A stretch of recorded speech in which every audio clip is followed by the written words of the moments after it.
morning, everybody. Thank you for joining.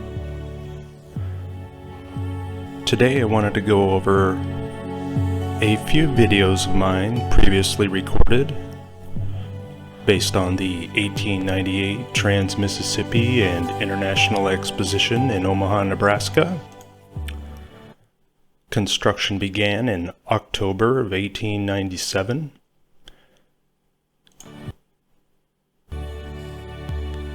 And 8 to 9 months later, we had a fully built out World Fair city.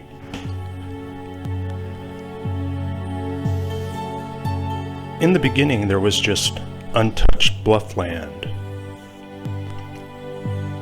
No streets, no electrical lines, no gas lines, no water lines. And 9 months later, it was ready for opening day in June of 1898. The size of the crew needed to complete this work in such a short period of time would have been massive. How big of a crew are we talking about? Hundreds? Thousands? It's hard to say. We don't get a sense of the size of the crew in the construction photos. In the construction photos, we just get the buildings in various state of construction, scaffolding all around, and mid-construction would have been right through a Nebraska winter, which is a very harsh climate. I can speak from experience. I'm from Nebraska. In some of the photos from the other videos, we see that they constructed a massive lagoon in the middle of the World's Fair city. And at times during the construction, the lagoon was completely frozen over. People out on the ice skating, walking about. Yet we don't get any photographs of the work being done. We've discussed a few different theories on how this came to be. Is there building techniques from the old world that have been hidden away in order to complete such grand scale, glorious architecture in a short period of time? Perhaps. Were these buildings already there from a previous civilization that lived in the Americas long before we are taught? Perhaps. It is said that after the World's Fair was completed, all of these buildings were destroyed. None of these buildings stand today. You can go down to the site, and there is no indication that the World's Fair was here. Why would that be? Were these buildings just too glorious to keep around? People would be asking questions. How did you do it in such a short period of time? Perhaps. These interiors are very elaborate. Here we have fire hydrant, which lends us to believe that water lines were laid. And in the record, water lines were used at this World's Fair. High pressure water lines to pump the fountains, to provide water for the land, for the lagoon. It is said that millions of people visited this World's Fair in 1898 in the middle of a young country. Thinking of the transportation needed from all parts of the earthly realm people would have had to have traveled by boat, by railway, and by horse and buggy. Sounds like a massive undertaking.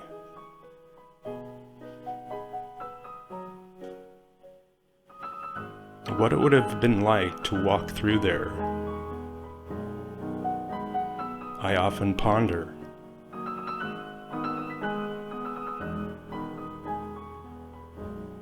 Blending in with the inhabitants of that time.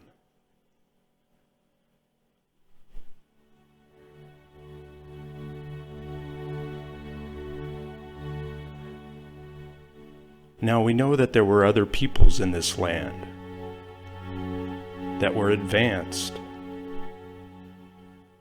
that had advanced technology and knowledge,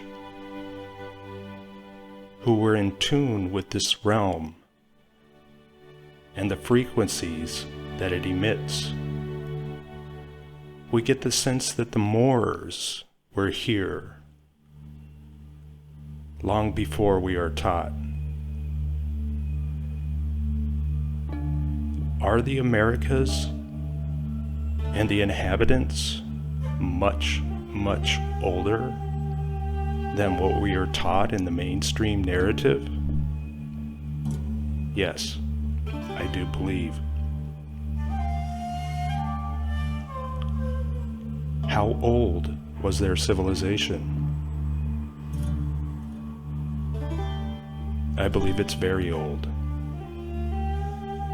Many of the old world structures were destroyed to eradicate and erase their history.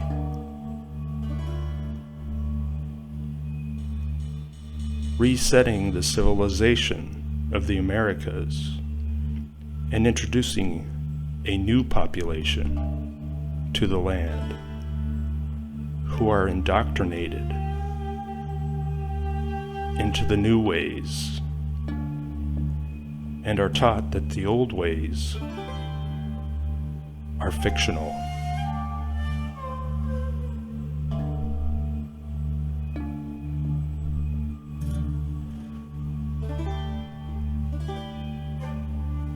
Again, I want to thank everybody for joining the show today. I'm doing it a little bit different in order to see if I can get a better look. Excuse me. I'm trying it without the camera today because I believe that that takes up a lot of my computer's resources and ultimately ends with a choppy look for the viewer, which is not good. I believe this way will be more presentable. And as my technology expands, I can incorporate back a more elaborate look that's better for the viewer. Here we have photographs of the Midway at the 1898 Trans-Mississippian International Exposition. In the background, we see the flatlands of Nebraska and Iowa across the river, the bluffs raining high above, off in the distance. It is said that President McKinley visited this World's Fair. And we get the sense of other civilizations across the earthly realm being brought to the Americas, Omaha to be more exact. Think of the transportation that would be needed to move camels and large-scale buildings here. Or were they already here?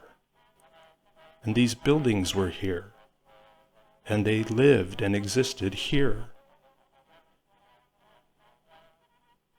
And after the fair, these buildings were destroyed. Where did the original inhabitants go? Were they all killed? Were they just transported to other lands, far away?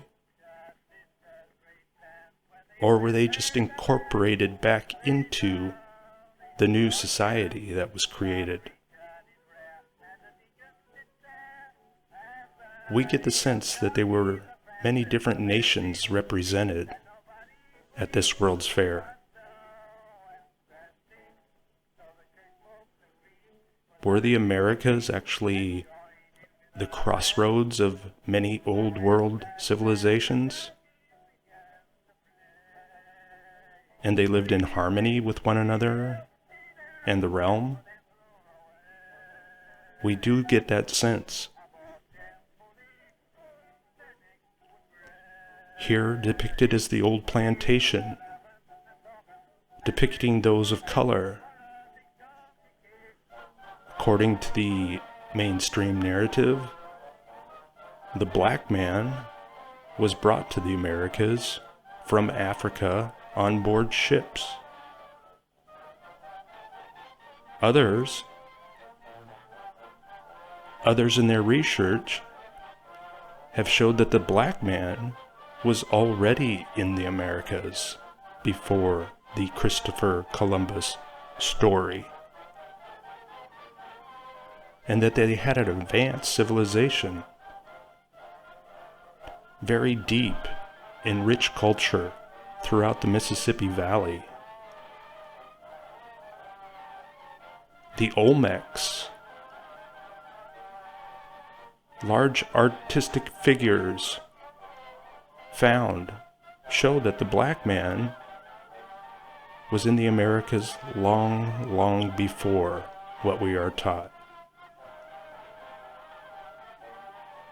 These generators, how could they have been built and assembled in buildings that didn't exist in a 9-month period? These buildings and structures and technologies and generators would have taken much, much longer than 9 months to construct. Unless there's building technologies that they're hiding from us, that were used to create massive and glorious structures in a short period of time. The organization and number of hands on deck would have been massive.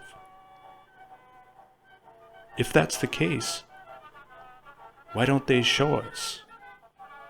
Why is it important for them to hide who built these? Perhaps there's some information there that they don't want us to know.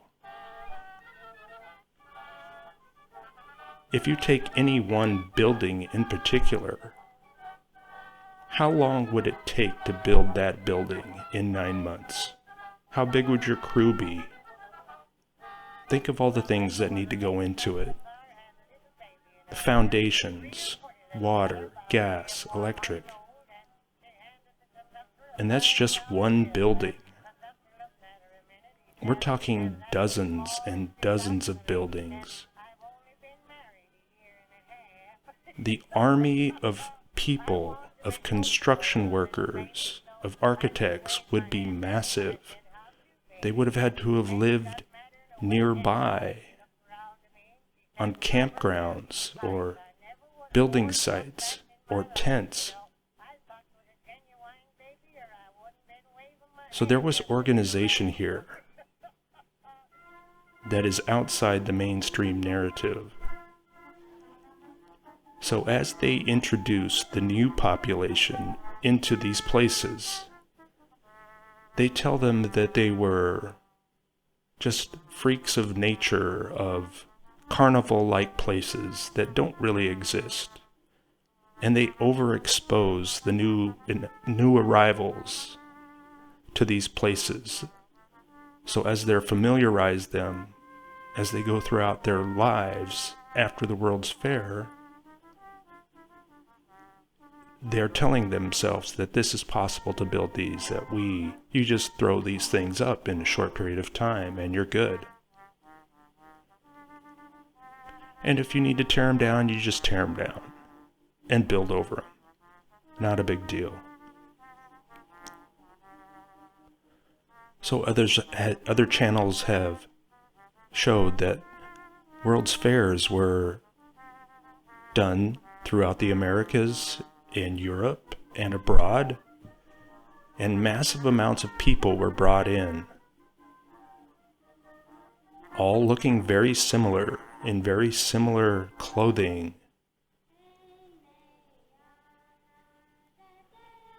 As we move into the next video, at the 1898 Trans World Mississippi International Exposition, an event was called the Indian Congress, where most of the tribes of the Americas were represented at the event.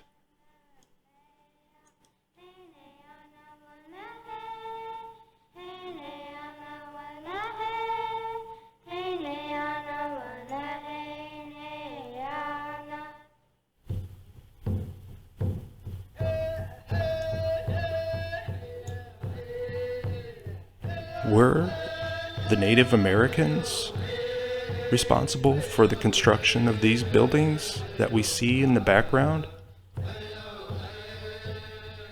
They certainly have the organization and the numbers. They could have lived on site. They had gardens. They had sources of water and shelter. Numbers and numbers of all the different tribes were on hand. Perhaps there was many, many more that weren't photographed. And they were the workforce building the World's Fair in Omaha. They were already there.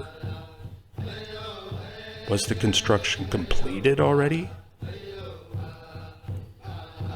Do the Native Americans have building techniques that we're not aware of? I think it's quite possible.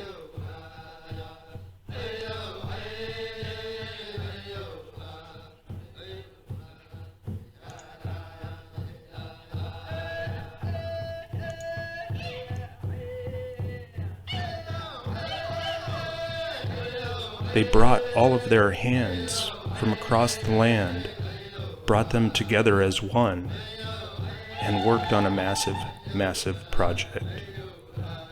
Perhaps this was how it was done in the old world. A site was picked, word was sent, and the hands, the workforce, arrived on time, settled, organized, and began construction.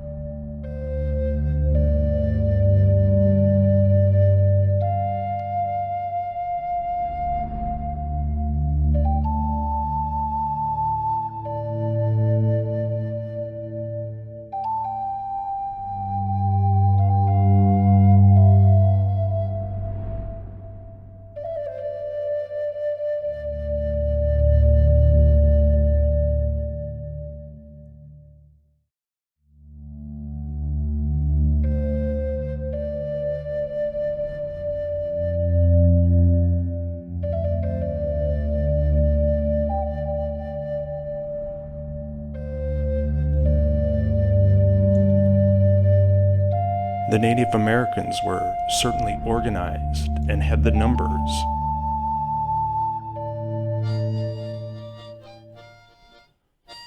Building during the day, congregating at night, and on the weekends, working in harmony with the realm, being in touch with the frequencies, and with one another and the Most High, creating massive and beautiful structures, living an amazingly in touch with the realm life, singing and dancing together, creating energies that still exist and you have to look for, because they're hidden away, but you can find them.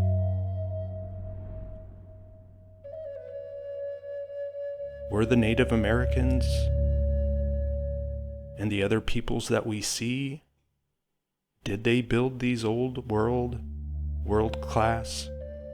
World's Fair cities? It does appear that way. And I'm okay with that. It certainly is fascinating. In many ways, this is like a form of time travel.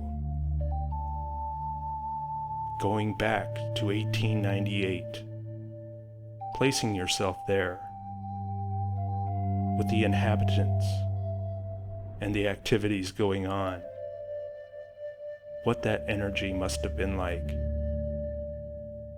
People producing and creating daily with a passion and a love that they've grown since they were babies. Word would have been sent out to the different tribes that we have another gathering coming up. Please join us. And on cue, they all arrived from all around, combined their energies and their technologies, and began creating.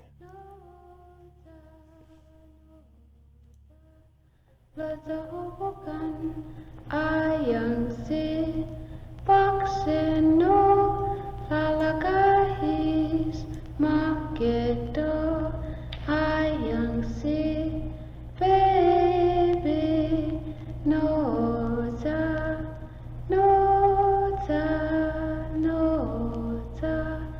lazahubukan ayang si pakseno lalakahis makedo ayang. And when they were done, they said goodbye and went back to their corner of the realm, living in harmony in the realm with the frequencies that are emitted constantly.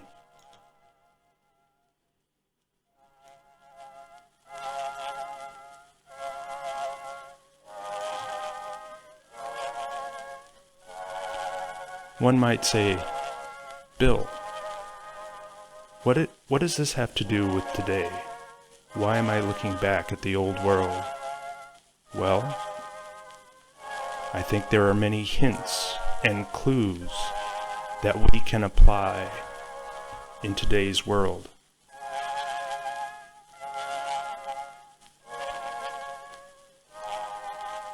We see people, happy people, congregating together. I think the day will come that we can apply the ways of the old world to our daily lives.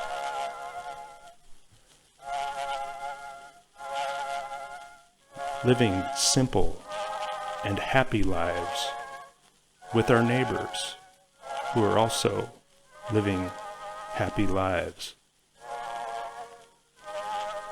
Letting go of the new world that is responsible for the acts on the world stage today.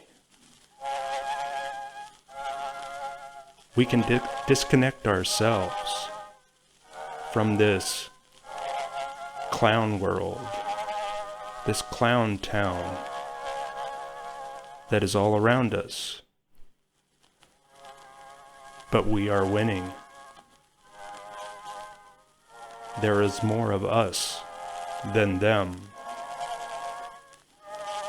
Sure, they do have some technical advantages, like the media and the actors who portray politicians.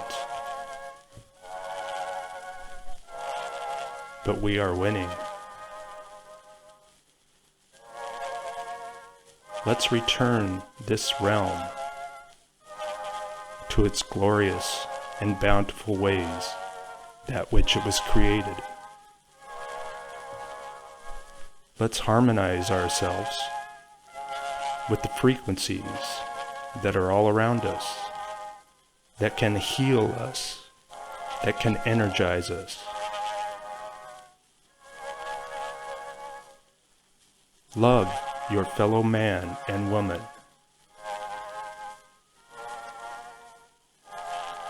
Grow your own food. Be happy with less. Go forward knowing that we're on the right path. That ultimately we are winning.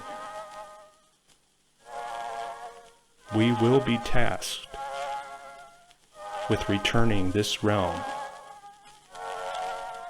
to its former glory. That's what I say. That's why I look back at history. I look back to see and place myself. What was going on then? How can I apply that today? They were certainly advanced. And they had technologies way back when that have been introduced, reintroduced as new today. But they've been around for much, much longer.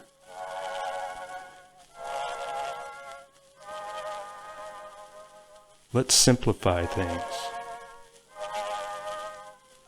Let's return our thoughts to a simple, happy, and passionate way. Set your intent each day going forward, knowing that we are on the right path.